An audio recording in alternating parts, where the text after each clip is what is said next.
Julin តាមខ្ញុំមក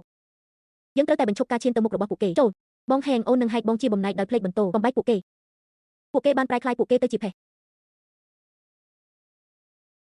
បងឈៀងខ្ញុំមិនឲ្យបងស្លាប់ទេ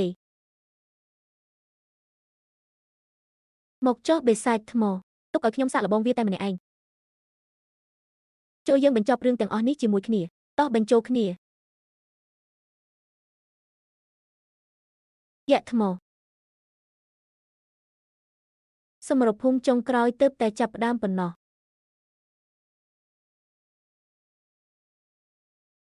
ជូលីន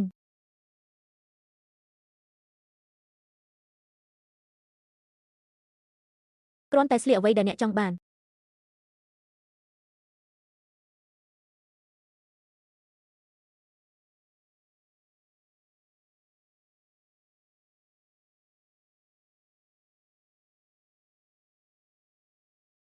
ខ្វេ Shout អបក្រសពជីវិតគ្រប់ប្រភេទ